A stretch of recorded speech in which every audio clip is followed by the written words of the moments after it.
Hey, Ethan. What's up, Eli? I have one question for you. Yeah. How's the pie? What is the line? The pie is always good.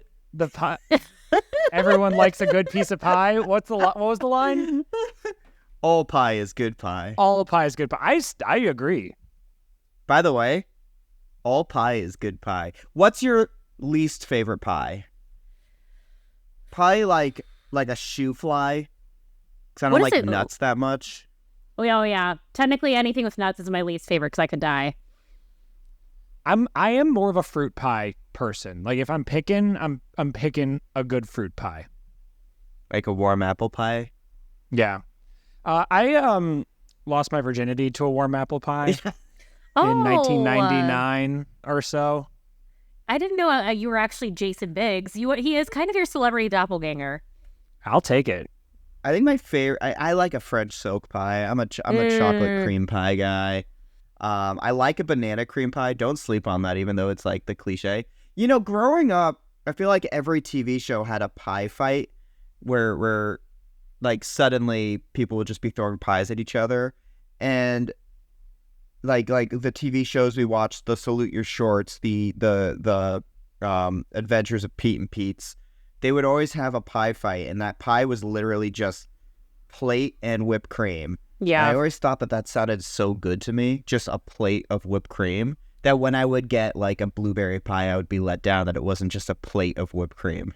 What was the biggest food fight that you have been a part of? I feel like there's a story that you're trying to set up. I do have an answer. I used to be a counselor at a camp. And we would do songs and do little skits at what was called a flagpole, which was basically a stage where the kids would get around every morning and afternoon and after lunch. And we would always do like little skits, and one of the skits was an Iron Chef competition, but the secret ingredient was one of the counselors, and we would just have the counselor lay on a table and basically cover him with whatever we had in the kitchen. Ketchup, mustard, whipped cream, and it started off as like a hilarious joke that the kids would laugh at, but then it became more fun for the counselors to think of what disgusting things we can cover this poor 14-year-old counselor with. That was always fun. I think that's my answer. Nice. Is just spreading ketchup on some camp counselor because they were the secret ingredient. Nice. Well, it's very Dexter of you. Yeah, then we murdered them and threw them into the ocean. Cool. Yeah. Speaking of Hitman. Yeah. This is I Need to See That, a podcast about Hitmen. I'm David Fincher's The Killer. I'm Austin Powers. He's a hitman for me. I can't follow that. I'm even. I think Austin Powers wins for that. Groovy, baby. Caroline has a wild interpretation of Austin Powers, and I just want to let that moment sit. Mm-hmm. I couldn't think of any other hitman. In my head, he's a hit, man. He's a man of mystery. Yeah. Famously. Oh, God. He's hitting those ladies is who he's hitting. I know.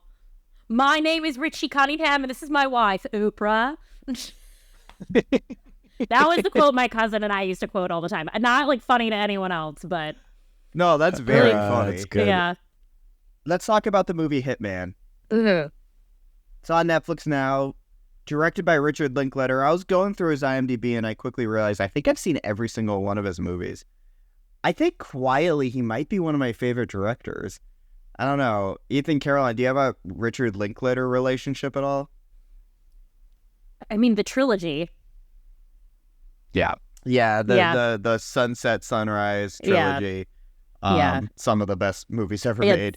Dazed and Confused. I would even start earlier. I was 13 years old when School of Rock came out, and that movie is like extraordinarily important to my 13-year-old self. I'm sure, Caroline, you're my age. Like, I'm sure you saw it then. Obviously, we know one of the stars of the film. I'm sure they're a big listener. Mike White. Mike White. Joan we know Cusack. you. Yeah, I mean, Dazed and Confused is one of my favorite movies of all time. The trilogy is one of the best. It might be the best cinematic trilogy. It's three perfect movies. I love movies like Bernie. I think Everybody Wants Some is one of my favorite movies from the last decade. I watched it before seeing Hitman just to remind myself of how charming Glenn Powell can be. And yeah, he's awesome. Linklater's awesome.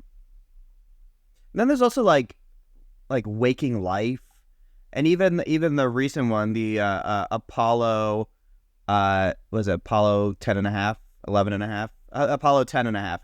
That's a really underrated movie. These are great movies.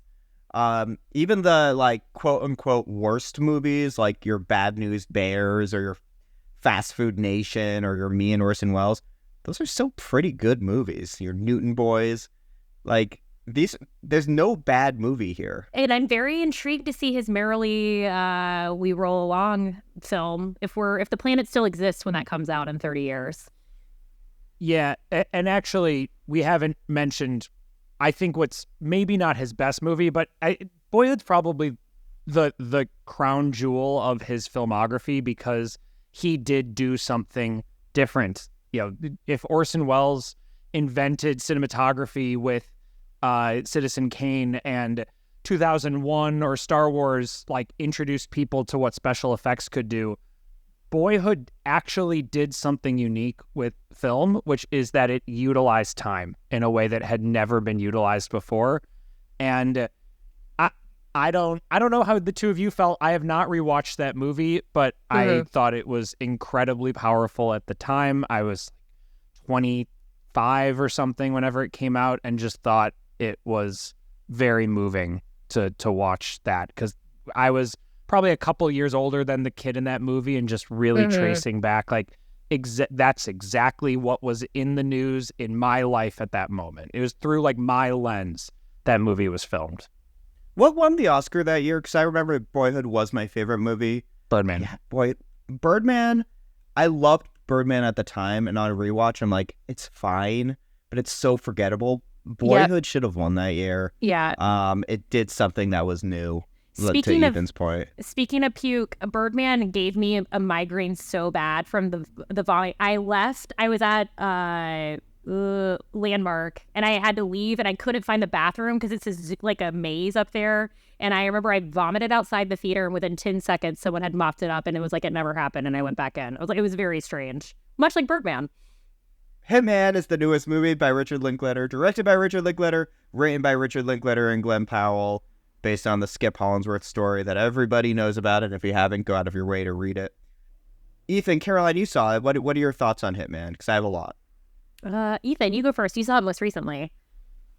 Yeah, I really liked this movie. I think that there were some really delicious noir moments, and as it kept unraveling, it was really fun to watch sort of like the tricksy plotness of it all.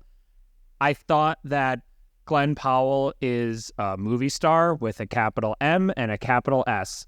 And I'll talk about, I did a list. We'll get to my list after you give your thoughts. But Glenn Powell's a movie star. He was absolutely perfect.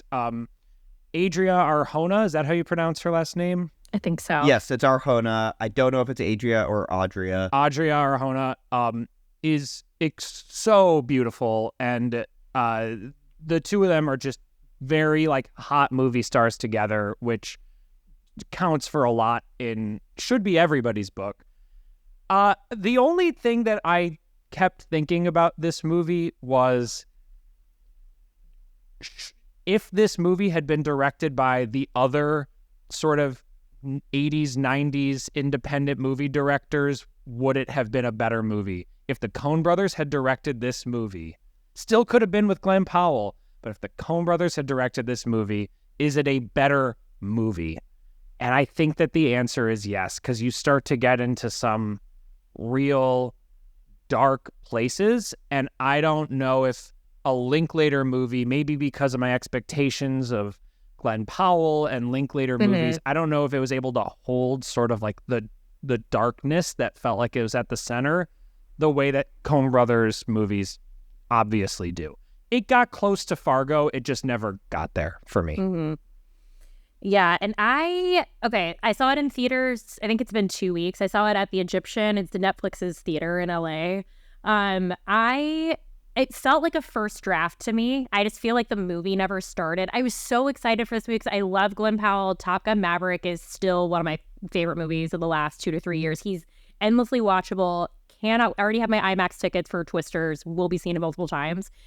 I just felt like nothing ever really happened. And I wish that they would have addressed the ethics a lot more of what was happening within the police department. I think for me, if this was a completely fictional story, I could have divorced myself from that a bit. Kind of like when I saw Bad Boys 4 this week, which again, why did they not hold the title Bad Boys for Life for the fourth movie was a missed opportunity.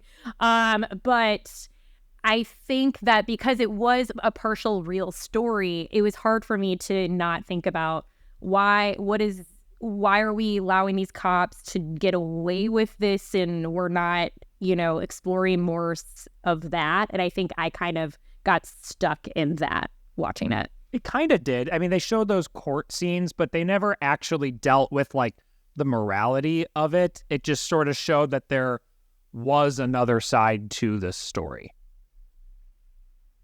I loved this movie, and I want to break down why. You say there's all pie is good pie, all Linklater is good Linklater. I think I don't know if it's fair to say it would have been better as a Coen Brothers movie. I get what you're saying. It would have been very different tonally.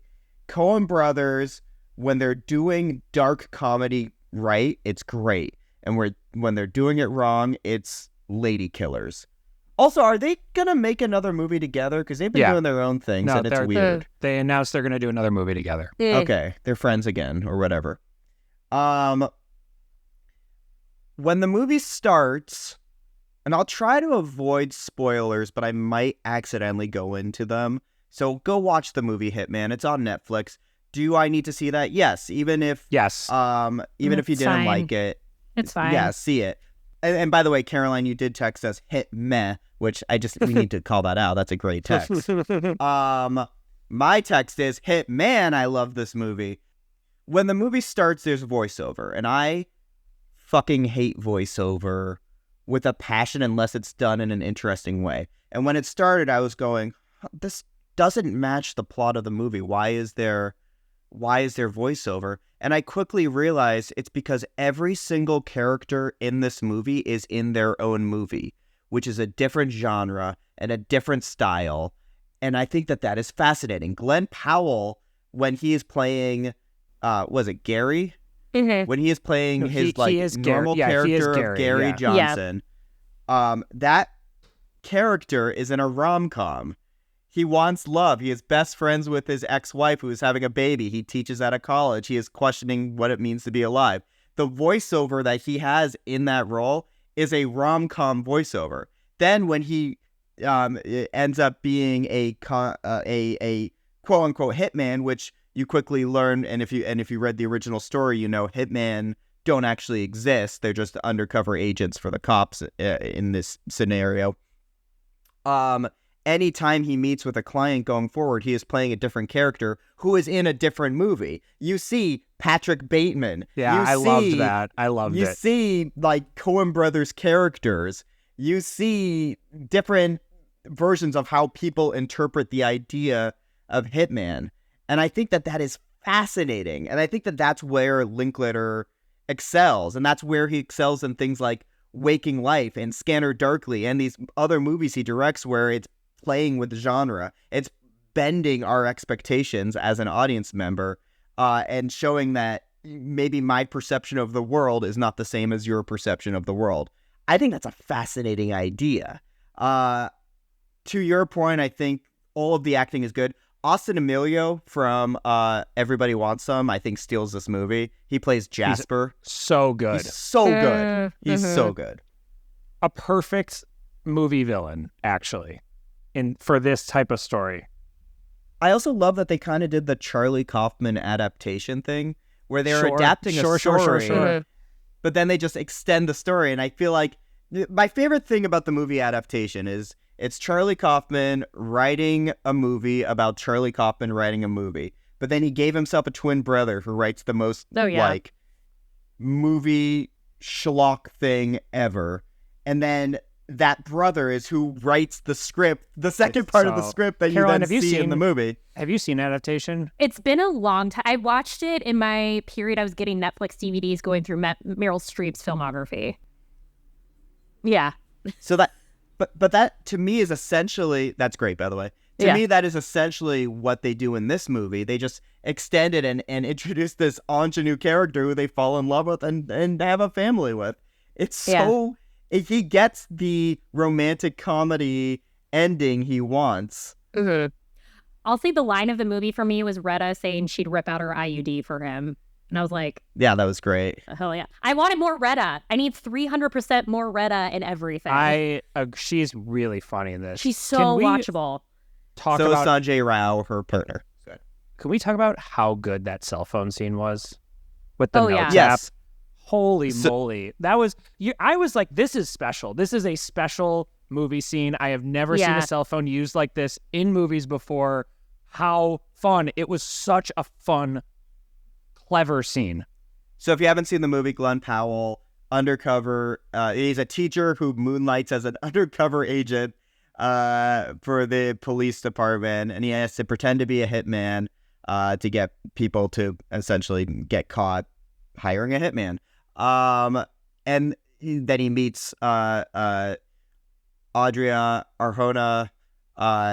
They fall in love, but he is still playing this hitman character in front of her. So as an audience, I'm watching this going, oh God, we're about to get the Dear Evan Hansen moment where this whole movie's leading up to people finding out that this person's telling a lie, and I fucking hate that, and I'm going to hate that beat. And then it happens, and it's really fast, and then it leads up to this, how is he going to get out of this situation where he has to be an undercover cop who is wearing a wire, getting her to essentially make up a new story. And how do you do that? You use the Notes app on your phone, and it is done so perfectly.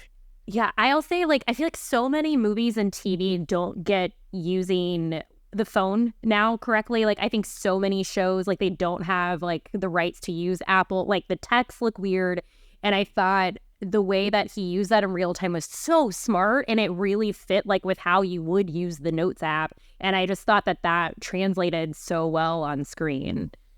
It's awesome. Yeah. Awesome. I really actively loved this movie. And if you're listening to this, I encourage you to watch it if you haven't already.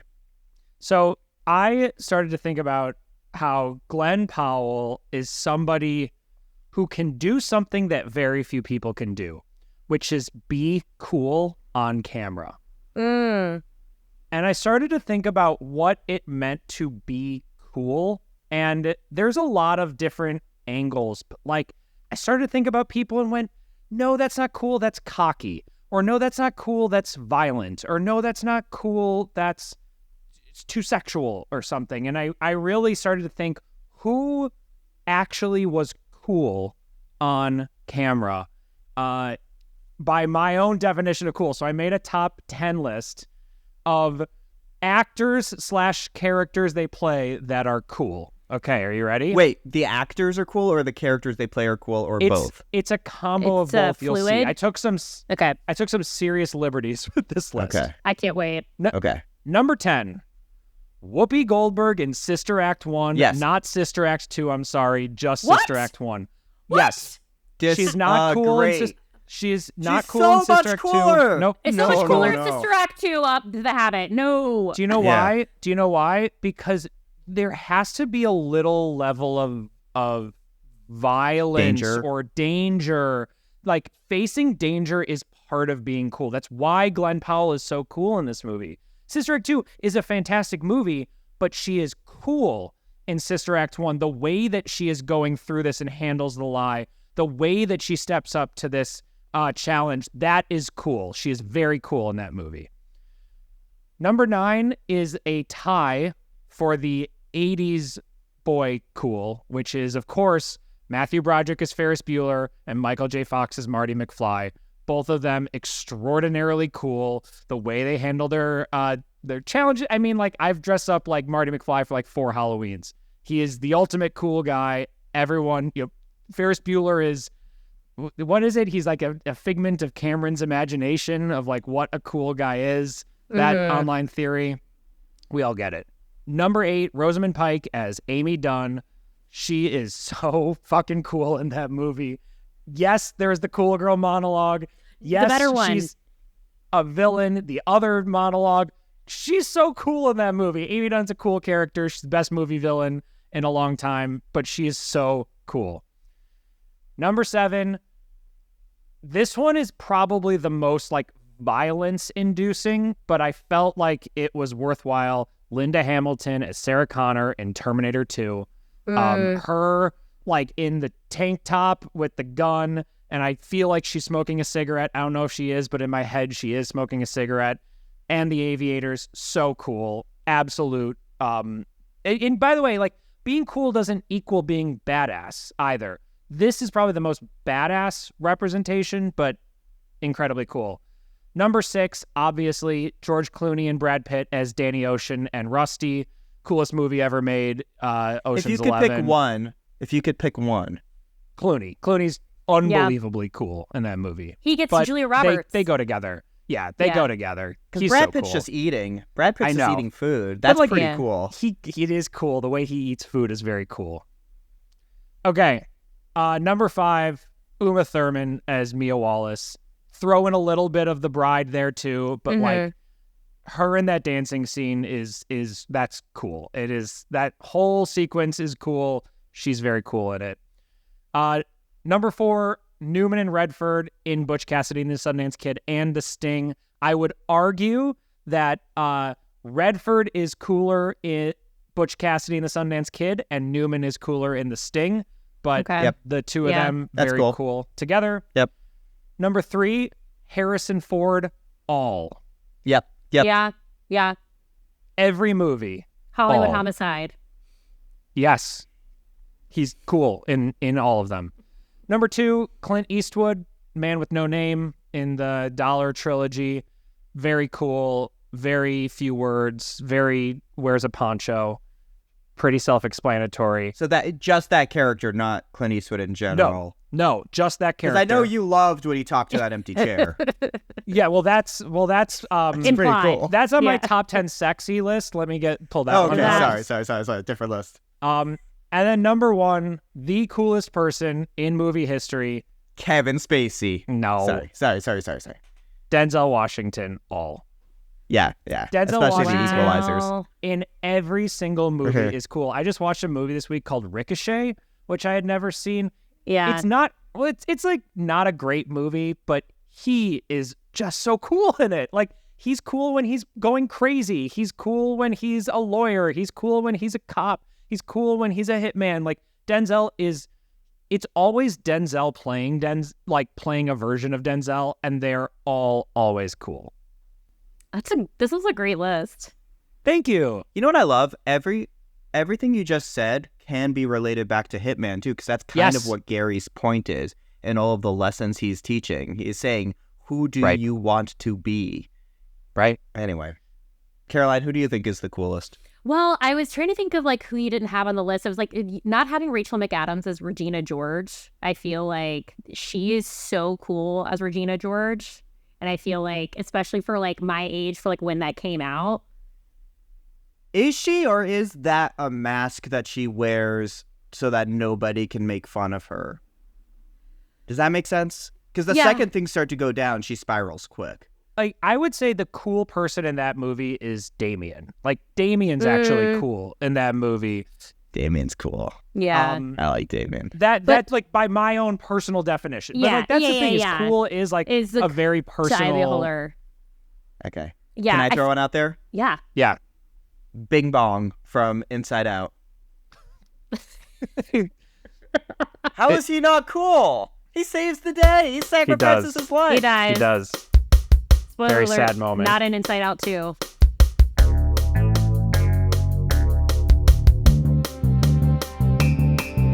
It is June Williams. Last week we talked to our friend Becca Schran, who, of course, is a music editor.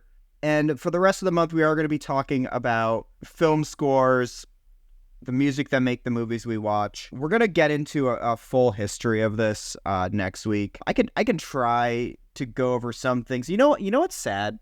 And I didn't do any research. This is just pulling from, like, film school stuff. Anytime you do a film history lesson, like, you have to reference problematic movies. Like, we went over this when we talked about the history of horror film and which got into the history of movies in general, but, like, so much changed with Birth of a Nation. I hate to say that, but, like, Birth of a Nation had one of the first 3-hour film scores that combined new music and like old classical music, and it was kind of a game-changing movie when it comes to film scores. That and, like, The Jazz Singer, which is a famously, like, extraordinary amount of blackface in that movie. You have to reference these really problematic movies. I don't think it should be a bummer. I think it should just be included in the reference. Like, that, unfortunately, that is the history of cinema, but, like, that movie is very important. Do you need to go rush out and see Birth of a Nation? Probably not. Almost certainly not.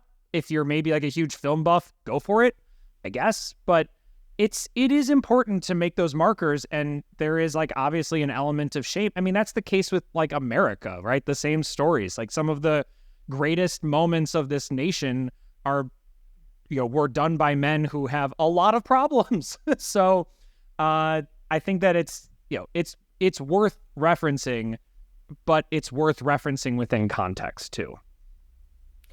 And to show, like, how much we've grown since then as well. Like, if that's like, we can't grow if we can't see, like, what we came from. Yeah, you know what? Wow, maybe U.S. history will be so thrilled. Caroline, I love the way you said that. Ethan, I am terrified at how quickly you went to defend Birth of a Nation. I did not defend Birth of a Nation.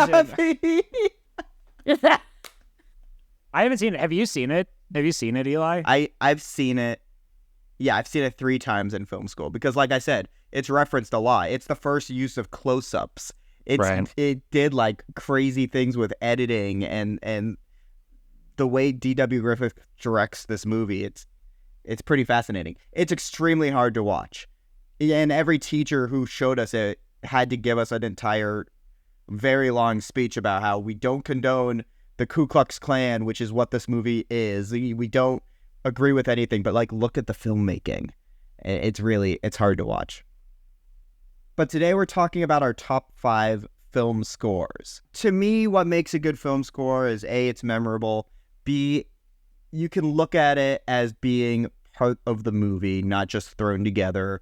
It actually could impact the tone of the movie, introduce characters, impact characters, maybe give characters some backstory that you don't need to talk about. For the purposes of this exercise, I banned the obvious ones. So no one here is going to say Star Wars. I argue that Star Wars is the greatest film score of all time because you can watch Star Wars with the dialogue off and the audio and the film score on and understand every story. Understand every character, understand every character's motivation just from the music alone, which is pretty amazing. I also banned The Godfather. Similar reasons. It's just everyone knows that score. Everyone knows it's incredible. And I'm also, and I didn't say this out loud, I'm going to ban John Williams scores, the obvious ones. So your Jaws's, your Indiana Jones, all of that stuff. Cool? No E.T. Those are banned. You can say E.T. Is E.T. on your list? Yeah. All right. Fine. But you can say E.T. It's a classic. I did remove Indy, so. Thank you. Indy was, like, my honorable mention. Okay. Ethan, do you want to start with your number 5? Number 5, Up. I will always remember that score to the montage and the different parts of it that appear in the rest of the film. Beautiful, beautiful, beautiful. Did you see If? I heard a rumor that If tried to do an Up thing in the beginning.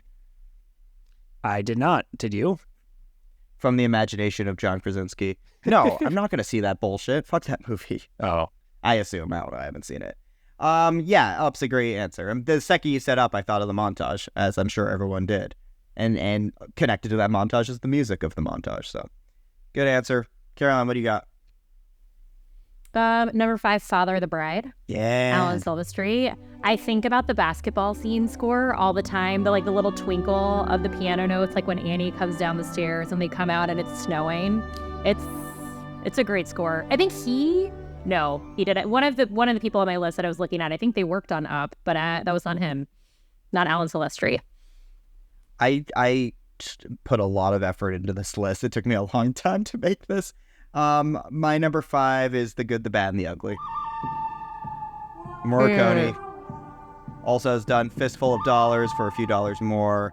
The Thing, a movie that I have talked about in any episode we do lists of. Morricone did The Bird in the Crystal Plumage. I keep bringing back this movie, which is really funny, the Dario Argento movie, but I didn't know he did the music for that. He, of course, also did Once Upon a Time in America, The Untouchables, Cinema Paradiso, Hateful Eight, where they used unused tracks from his The Thing score. That's also what got him his Oscar, which is insane that I listed all those amazing movies, and It's funny. it's that movie that got him the Oscar. The Good, the Bad, and the Ugly is, to me, his masterpiece. It's the one everyone thinks of. You know, do-do-do-do-do. Wow, wow, wow. Is that good? It was really good. Okay. It's pretty good. Yeah, it's really That's good. my number 5. Ethan, what's your number 4? E.T. This is the only John Williams score that I have on the list because that was mandated too. I watched this movie probably about a year ago. It's one of those, like, I've seen it 100 times, but not in 20 years movies. So I knew what happened, but I was wrecked by this movie, like full tears, going like full mess. And I think that the music in this movie is utterly manipulative, and like it gets you to feel 100%. exactly how you need to feel. And this is a really amazing score. I think this is like 40% of why E.T. is a good movie, is the score. How do you feel about Reese's Pieces? Great. Was it M&M's that said no? Yeah. It was M&M's that said no, and so they went with Reese's Pieces, and it's like, it blew up. like, even you saying the name E.T. Reese's Pieces. Yeah. I want Reese's Pieces right now. Yep. Absolutely. I never do because they will They will kill kill me. you, yeah. But to me, Yes. no Reese's Pieces is bad Reese's Pieces. What's your number 4? It's Complicated, Hans Zimmer. Wow. This score rules. If I could have a soundtrack to my life, I love it's just like it's incredible background music. It really gets you in the mind of like Meryl in this movie and like owning a bakery, having an extravagant kitchen. It's just like wanting to have an affair with your ex-husband. It's perfect. It's Complicated is a perfect movie for the week in between Christmas and New Year's. Good answer. I highly recommend. Yeah, like December 26th to 30th. This is that. I love All that. of those 20 to 30-year-olds laying in bed with their mom watching that movie. Yeah. I would have never thought about that film score, but even after you said it, I immediately thought of that making croissant scene. Do-do-do-do. Yeah. Oh Yeah. my God. So now I'm into this. Yeah. My number 4 is Johnny Greenwood's There Will Be Blood. Oh, yeah. My number A 3. score I think about all the time. Really blew Yeah. my mind. Really elevated Johnny Greenwood for me. Honestly made Radiohead better for me, even though they were one of my favorite bands. I think that's a masterpiece beyond masterpieces. So There Will Be Blood is Caroline's number 3. Do you have anything to add to that, or? I mean, it's just like I remember how impactful that score was. I saw it similarly. It came out freshman year of college. So me and my like theater department friends, we all like got in our cars together and saw it. We were the only people in the theater, if I remember correctly. And it was just that score is so transformative. It just takes you into that world, and it really launched his relationship with PTA and so many of his other movies. Ethan, what's your number 3? Also previously mentioned The Good, the Bad, and the Ugly. I saw I saw a band at the Ryman recently called Sammy Ray and the Friends, which is a band I really like. Oh, they're fantastic. Yeah. And they were like, this is our new song, and it was called Thieves, and I like really dug it. I thought it was really good, and they released it recently, and then they had a playlist of songs that inspired them while writing that song, and that the very famous cut from Good, the Bad, and the Ugly was listed on that playlist, and I like listened to the song and listened to the score, and I'm like, yeah, absolutely, you can see that. So I just thought it was really cool that this now 60-year-old score is influencing rock bands today. It's good. Thieves, Sammy Ray and the Friends. My number 3 is Planet of the Apes, Jerry Goldsmith, the original Planet of the Apes. Jerry Goldsmith, as a composer, also did the music for Patton, Chinatown, The Omen, which he actually won an Oscar for. That was his one Oscar, I believe. He also did Poltergeist, Star Trek, the motion picture, Basic Instinct. But his Planet of the Apes score is unreal. If you listen to it, that's what I was doing up until we recorded today, was listening to this soundtrack on Apple Music. I think this is an unreal soundtrack. It's very avant-garde. There's weird elements of jazz in there. It's so good. Go out of your way to listen to this. Jerry Goldsmith, Planet of the Apes. Should we do a playlist of all of our top fives so people can listen to? Social media manager Caroline, thinking through. Hi. You got this. Ethan, what's your number 2? My number 2 is The Social Network by Trent Reznor and Atticus Ross. I listen to this a lot when I'm working. This is one of my favorite movies ever, and I think the score is just phenomenal, and its sort of simplicity and how it is very low-grade haunting throughout the whole thing. It was their first screenplay. They've worked, obviously, with Fincher a whole bunch since and become probably the go-to people, I think, at this point. And, when you think about certain types of composers, like Maroney, like you can sort of tell that there's a type of sound that he has. Obviously, John Williams, like E.T. and Raiders and Star Wars and Superman have a similar sound. That the Social Network score and the Challenger score do not sound like each other at all. There is almost no I'm not a music theory person, so someone correct me, but it feels like they have such a wide range of inspiration for different kinds of movies, and I just, whatever movie they work on, I'm interested in seeing. Terrible fucking choice. Caroline, what's your number 2? What?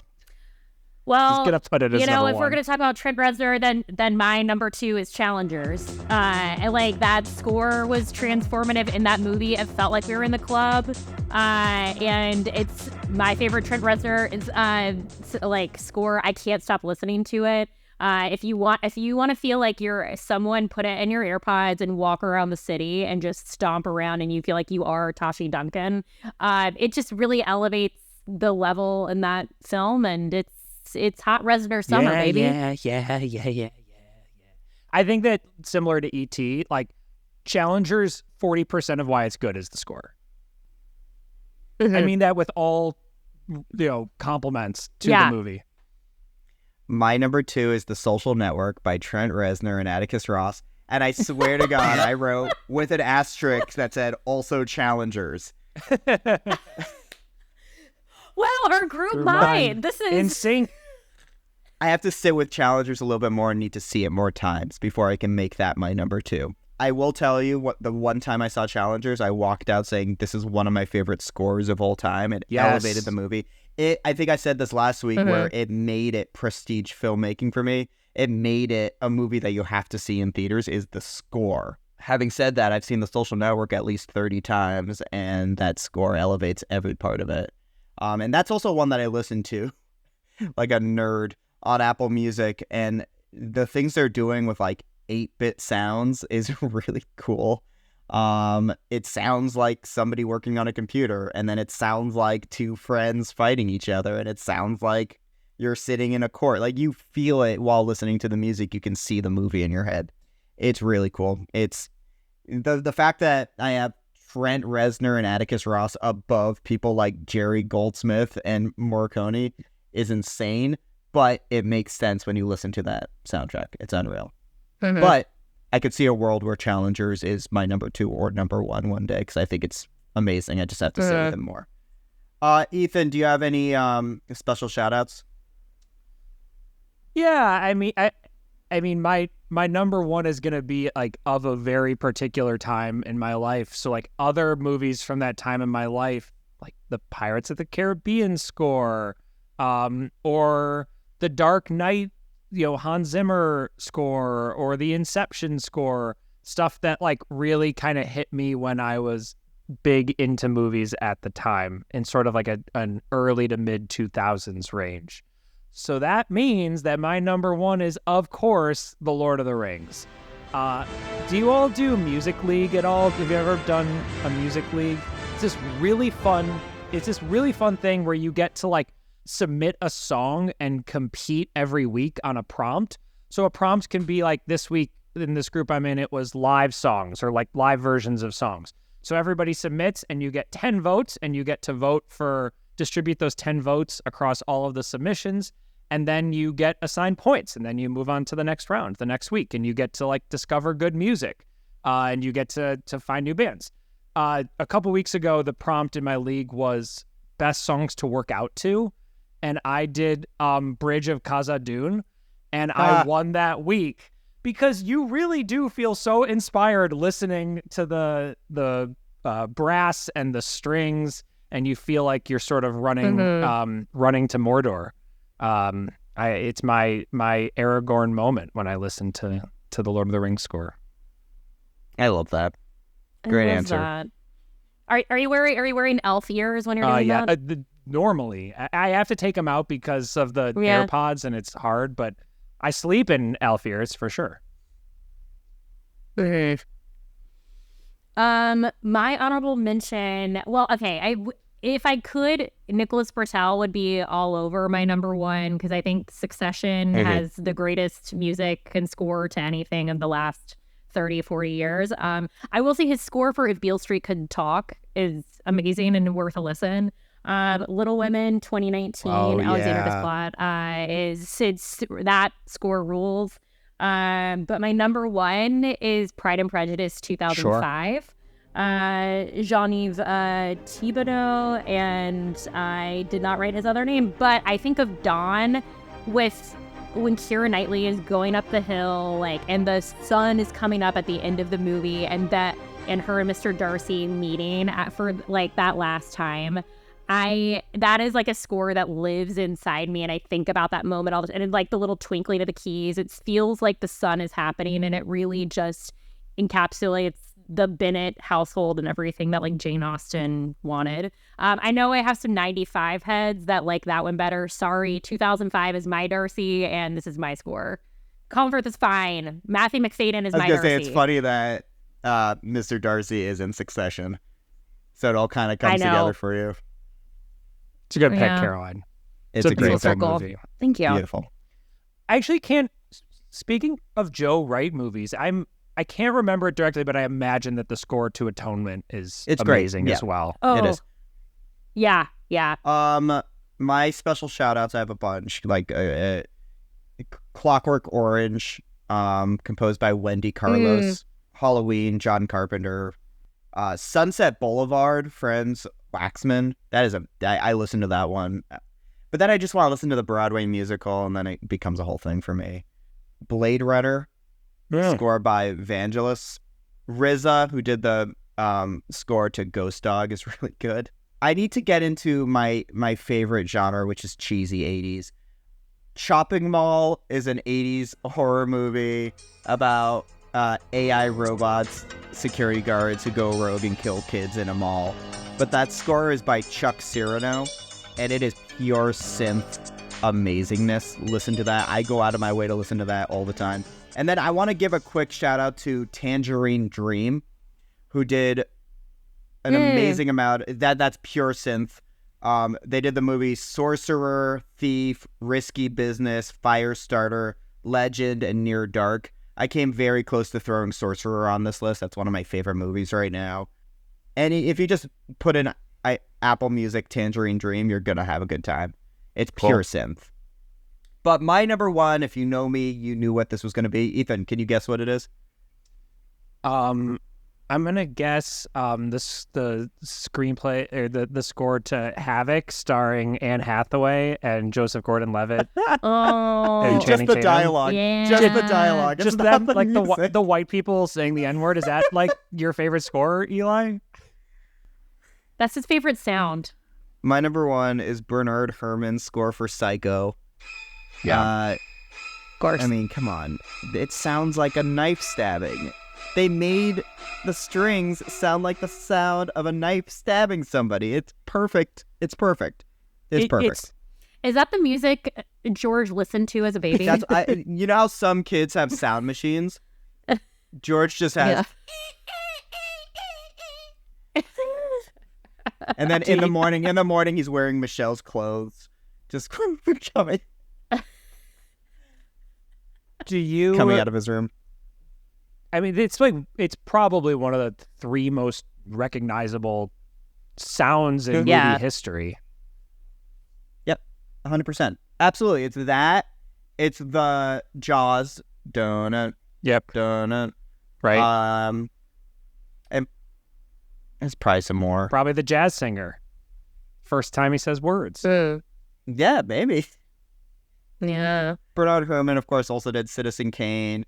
He did The Devil and Daniel Webster, where he won an Oscar. Possibly his only Oscar? That's insane if that's true. He did The Day the Earth Stood Still, Hitchcock.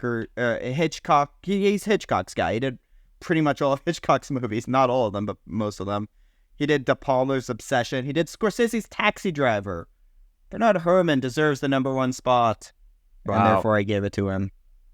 Okay, just to say it, if you were allowed Star Wars and Godfather and other John Williams, would Psycho still be your number one? No, Star Wars would have to be number one by definition of it. Like I said, if you turned off the dialogue and just listened to the music, you understood everything. I think Psycho would be number two, and it'd be very close between those two for me. But Star Wars, it's the gold standard in my opinion. It's what it is. Cool. You know what? John Williams score I'm thinking about right now, Home Alone. It's great. Rules. Do. Yeah. You know what's fun? If you ever want to annoy somebody on a road trip, just start the road trip and go da da da na na, and then shut off the music and just wait for somebody in the backseat to be like, "Fuck da da da na na," and like continue it, because you can't. It's stuck in your head for eternity now. Do you know what's another good one to do? My college roommate used to do this all the time. It'd be silent, and he'd just go, "It's been," and then everyone would, wherever we were, would be like, 1 week since you looked at me, and that was it. And he just inspired that wherever we were for years. That's so good. Those are our top 5 film scores. Do you agree with us? Do you disagree with us? Visit us at ineedtosee.com. Email us at ineedtoseethatpod@gmail.com. And that's it. That's our show, right? Anybody have anything else to say? Next week, we'll talk about John Williams, for real. Yeah, let's talk about John Williams. Let's talk about the history of film scores. Let's, I have to say, I was a little hard on the movie Babes last week. I like that movie. It's sitting at a B for me. I liked it. B for Babes. I've been sitting all week just knowing I was kind of mean to the movie Babes, but I wasn't trying to be. The movie going experience hurt my brain and gave me an existential crisis. Babes is a good movie. Go see Babes. Support that message. Support comedy. Support female women. Directors. Support women.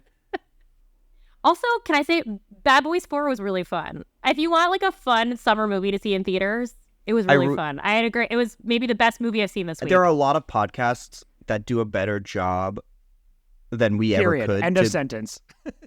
See ya. Bye. Bye, everybody. Bye. And as always, go watch Hitman and go see Babes. Just go to the movies. Please go to the movies. Just save the movies. So we can get AMC A-list and see 3 movies a week like me for $24.95. it's been 1 week since you looked at me.